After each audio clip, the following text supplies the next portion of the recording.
Bonjour à tous et bienvenue sur ma chaîne YouTube, c'est Baptiste Immobilier. Aujourd'hui, on se retrouve dans mon immeuble. Alors c'est un bâtiment que je vous avais déjà présenté l'année dernière, c'était une de mes premières vidéos il y a un an sur cette chaîne YouTube. C'est un immeuble que j'ai acheté il y a à peu près 2 ans. Donc on va faire le tour aujourd'hui, c'est une ancienne boucherie. Les travaux ont repris depuis une semaine ou deux à peu près. Donc on est vraiment sur une grosse phase de démolition, de grosses œuvres et de préparation du chantier. Alors ce qu'il faut savoir, c'est que quand j'ai acheté ce bien là au début, on a tout de suite refait des travaux donc de l'appartement derrière qu'on va pas visiter mais on montrera un petit peu d'extérieur. On a stoppé parce qu'il y a eu plein d'autres projets. On est revenu ici, donc on a repris les travaux. L'idée, c'est que je fasse à chaque fois plusieurs vidéos par projet. Donc là, c'est un petit projet, il y a 3 logements. Il y aura peut-être, je pense, 3-4 vidéos maximum pour que vous puissiez vraiment suivre l'avancée du dossier. Là, on en est au point 0. Comment est-ce qu'on va avancer et comment est-ce qu'on va terminer ce dossier-là. Donc voilà, je pense que ça peut être super intéressant comme ça. Donc là, on est dans le premier appartement. Alors c'est la vitrine directement de la boucherie, de l'ancienne boucherie. On est sur la rue. Comme je disais dans ma vidéo en fait il y a un an, on a une petite problématique par rapport à ce bien-là.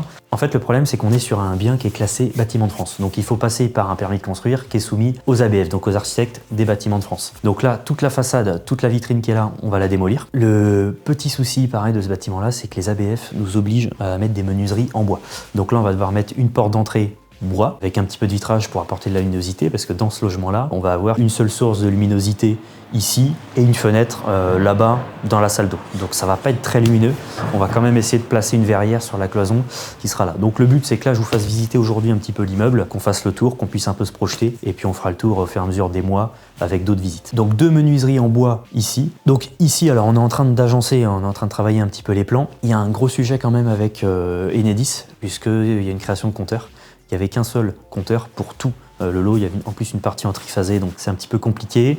Donc les études de projet sont en cours. Donc là, il n'y a qu'un seul compteur. On va passer à 4 compteurs individuels d'eau et d'électricité. Donc là, dans ce logement-là, on va avoir une petite salle d'eau. Ici, c'est vraiment le minimum, c'est un receveur de 120 par 80. La fenêtre, quand même, c'est important pour bien aérer, faire circuler l'air. La porte, ici, qui donnera directement sur la suite parentale, finalement, parce qu'on va avoir chambre et salle d'eau direct. Et ici, l'idée, c'est quand même d'apporter un petit peu de lumière naturelle avec une verrière directement sur la chambre. Là, on arrive dans la partie, il y aura aussi beaucoup de boulot. Ici, on va remaçonner. Ici, c'est pareil, on est obligé de remaçonner des deux côtés. Donc, on refait des jambages propres, linteaux. On va avoir une porte d'immeuble qui va desservir en fait les 2 appartements du haut. Refaire la maçonnerie et les jambages des deux côtés. Et voilà. Là, l'idée, c'est vraiment de créer aussi une isolation. Ici, il y a déjà une isolation intérieure dans l'autre logement. On va venir réisoler ici en 120 mm pour que bon, voilà, il n'y ait pas de dérangement au niveau du bruit et que thermiquement, on soit correct. Donc, on passe à l'étage. Donc, pareil, cage d'escalier, absolument tout qui est à reprendre. L'idée, c'est de ne pas s'embêter à mettre des interrupteurs de partout, c'est d'avoir du détecteur. Dès qu'on arrive dans les communs, détection, d'en avoir un autre qui soit pareil là dans le couloir et que dès qu'on arrive dans les communs, tout s'allume, qu'on s'embête pas avec des interrupteurs. Donc là, on arrive à l'étage. On distribue le premier logement à droite qui va faire entre 40 et 44 mètres carrés. De toute façon, le but, c'est que là, je vous fasse tout visiter aujourd'hui. On voit les plateaux, ils sont à peu près au niveau 0. Puisqu'on a commencé un petit peu, je vais vous montrer les travaux, mais sans plus. Donc là, cloison SAD, séparation de logement, donc entre les communs et le premier appartement. On va tout de suite commencer par cet appartement-là.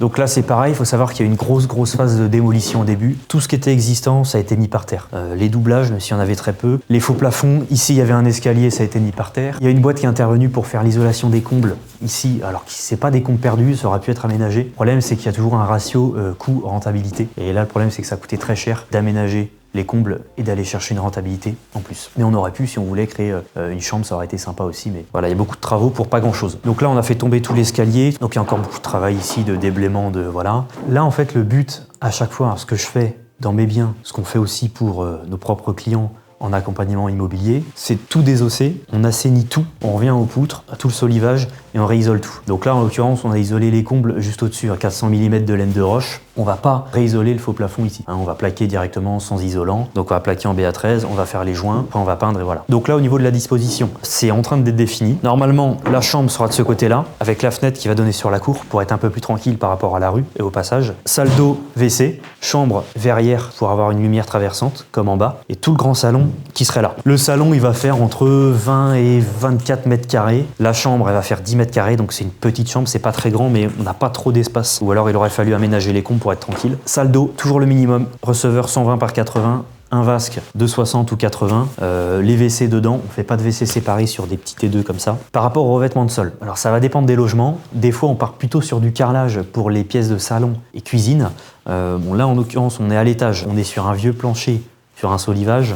Le mieux c'est que là-dessus recouler une petite chape, un réagréage, parce qu'il y a quand même une belle différence de niveau, hein. Si on prend là-bas par rapport au niveau 0, il y a un bon 4,5-5 cm des fois. Donc une chape, un réagréage, et on part sur la lame PVC avec petite sous-couche. Lame PVC, au moins on est tranquille. Ça prend pas l'humidité, ça va pas bouger, ça raille pas trop. Le problème, suite avec le carrelage, on fait tomber quelque chose de lourd là-dessus, c'est fissuré, il faut tout refaire, c'est compliqué. Lame PVC, on la découpe et on peut la changer. Donc ça, c'est très pratique pour les locations. Ensuite, on passe au dernier logement. Donc le cloisonnement a été défini, tous les lecs étirés, une bonne partie de faite, même si ça se voit pas trop. C'est-à-dire que là, la suite, semaine prochaine, c'est de reprendre sur les doublages. Terminer de railler le faux plafond, railler les périphéries, poser la laine de verre 120 mm, les lecs étirés, l'eau étirée. On a prévu les nourrices directement ici, là, dans la salle d'eau, donc tout est passé. L'idée à chaque fois, c'est, comme je disais tout à l'heure, on arrive dans un logement, on défonce tout, on refait absolument tout, on a repassé toutes les vidanges sur un 100 mm, on passe toutes les prises, les RJ45,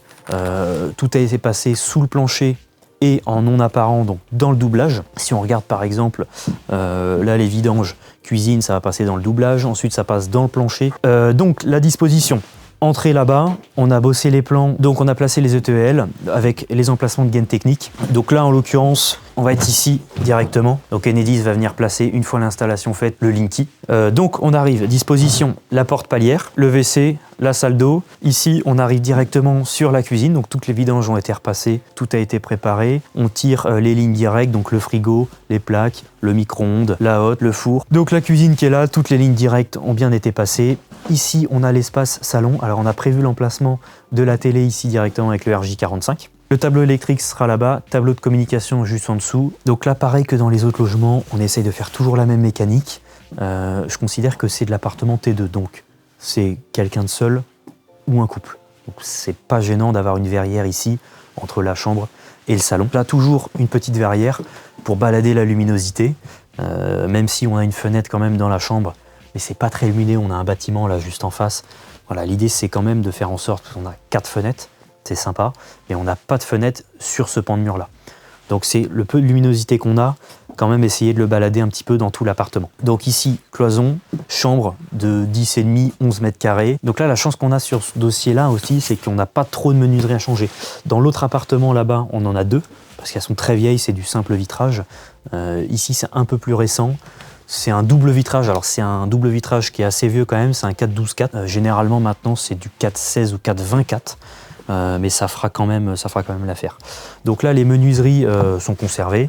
Les persiennes quand même extérieures, elles sont déposées. Donc je pense qu'on mettra des volets roulants en rénovation, donc sous le linteau extérieur. On va quand même venir déposer les ouvrants et on va les rénover. On va les poncer, on va les repeindre, apporter une petite touche de modernité quand même. Elles ont pris un coup de vieux. Changer les poignées quand même, mettre un truc un peu plus au bout du jour. Donc voilà pour les fenêtres. Ça, c'est vrai qu'on économise un petit peu parce que mine de rien, 1, 2, 3, 4, 5 fenêtres. Avec un volet roulant, si on mettait du monobloc, c'est à peu près 1 000-1 200 €. La fenêtre posée, ça fait quand même bien économiser. Dans l'autre appartement, on est obligé de les changer. C'est dommage, on a des grandes fenêtres, donc ça va coûter un petit peu cher. Surtout que celle qui est dans le fond là-bas, ça va être en bois, donc ça coûte tout de suite très cher.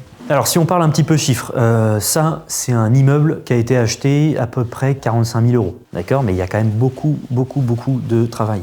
Il y a toute la démolition, il y a le fait de remettre des compteurs individuels, électricité, eau, il y a toute la main d'œuvre, il y a tous les matériaux, il y a beaucoup de temps à passer pour refaire un immeuble comme ça, de 4 logements qu'on va louer à peu près entre 420 et 450 € dans cette ville-là. En rentabilité, on est quand même très bien puisqu'on est au moins entre 1600 et 1750 € de chiffre d'affaires mensuel, donc de loyer encaissé. Donc c'est plutôt bien. C'est vrai que ça se prête aussi très bien pour une première opération.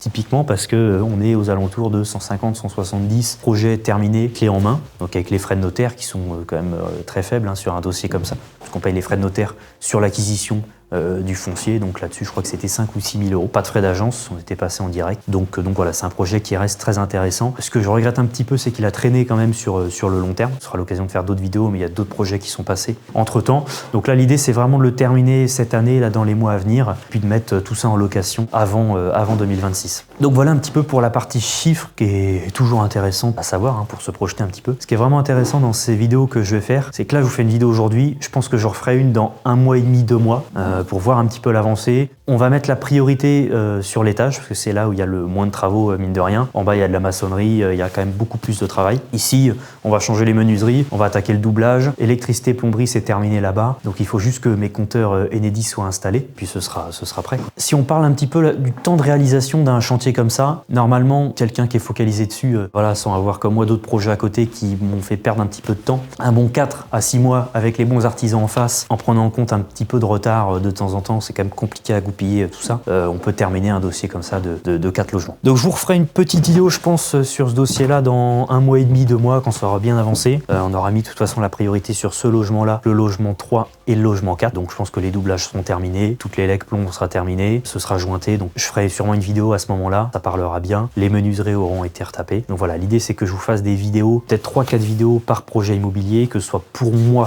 donc mes projets comme celui-ci, ou des projets de mes clients avec lesquels je travaille. Bon, surtout n'hésitez pas à mettre un petit like et un commentaire, vous abonner si vous avez bien aimé cette vidéo, et si vous aimez ce type de vidéo où je vais suivre mes projets, faire plusieurs vidéos par projet pour bien vous montrer comment ça avance et comment ça se passe une rénovation de A à Z. Maintenant, je vais essayer d'être assez régulier sur mes vidéos. J'ai prévu à peu près 2 vidéos par mois, donc une vidéo toutes les 2 semaines. Voilà, à bientôt.